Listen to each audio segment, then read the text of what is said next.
While Jeff sands on the lacquer, I'm going to start making the pickguard for this guitar. I've got a sheet of pickguard material. It's a synthetic tortoise shell.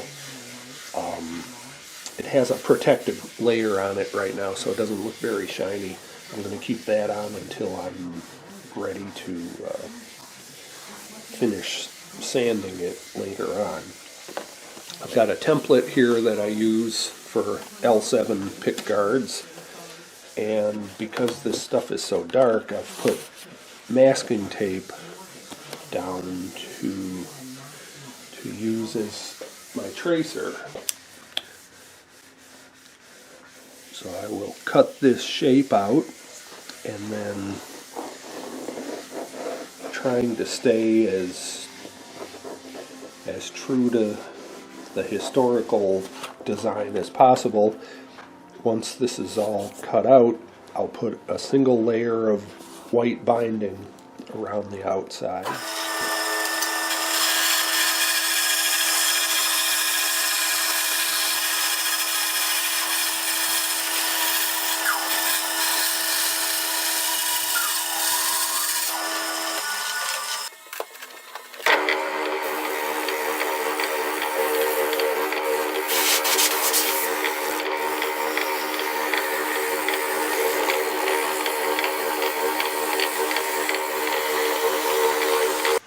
Normally, the plan would be to put a strip of white binding around the edges of the pickguard.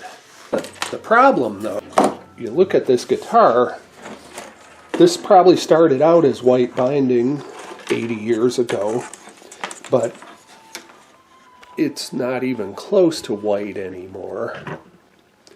So you can see this huge contrast between the ivory color that's on there and the white. So it might not look very good if we put white on the pickguard. It would just jump out as a brand new piece of the instrument. So I have this grained ivoroid celluloid binding, which still isn't a perfect match, but it's closer than the white is. And so even though it has these little grain lines running through it, the length of the strip, that's what we decided would look best. As Jeff said, if it was his guitar and I asked him what he wanted on it, he said he would go with the grained ivoroid binding. So that's what we're going to use. I think it just makes the instrument look more not new. Legit. Yeah. Yeah, and then if you look, what you'll really see at the top of the pickguard is more this view. That's a pretty close match when you're just looking at 60 thousandths of an inch of this stuff. Yep. I heated this up and gave it a little bit of a bend before I start gluing. It's not obviously a perfect fit, but it'll just make the gluing a little bit easier.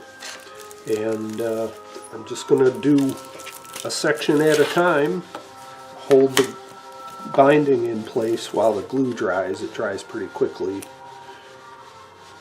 Again, I'm using an industrial grade of super glue to do this. And I find it works quite well.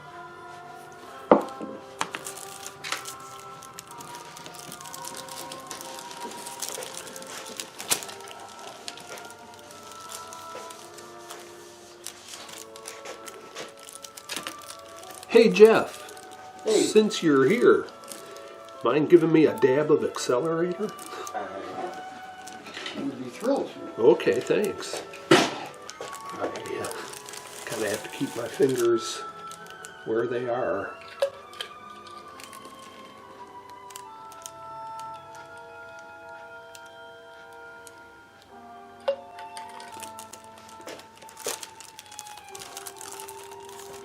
All right.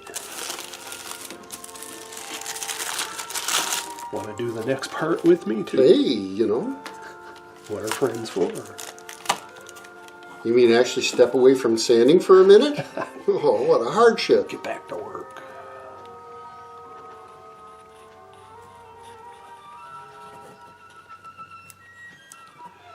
I've tried doing this the way I've read that binding is supposed to go on the pickguards, where you put a series of nails around it and mash it into place that way. Oh, yeah, It never works for me. The pickguard always slides around.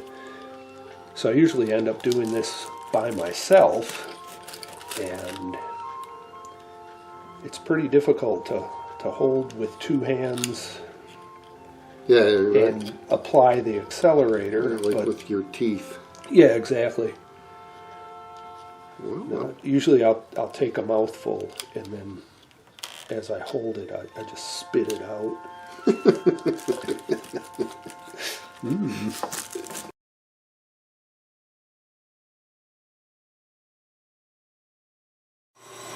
Time to scrape the bindings.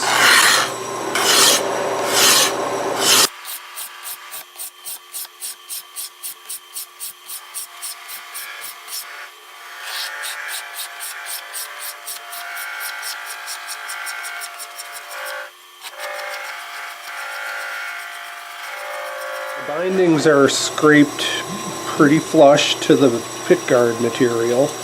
Now I'll use a series of sandpapers, 320 up to actually 2000 grit, and sand out all the scratches, and then do a little buffing, and it should look nice and shiny and scratch-free. And obviously the plastic protective film has been peeled off.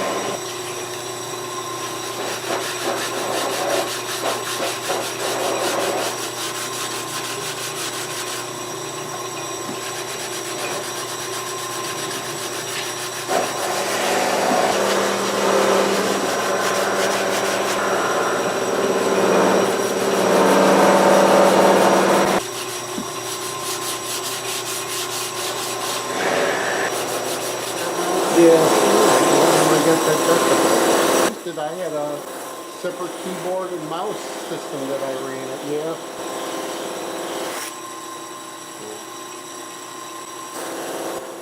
I'm thinking that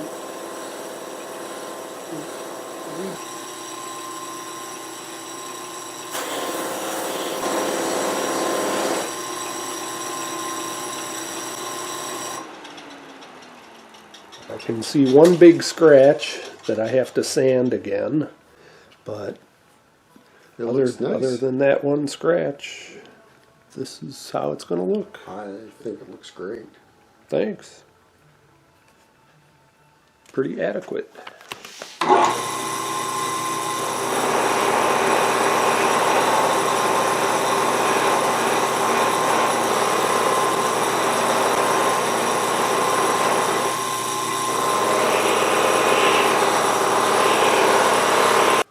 So there it is, all buffed and ready for mounting on the guitar as soon as that part is done.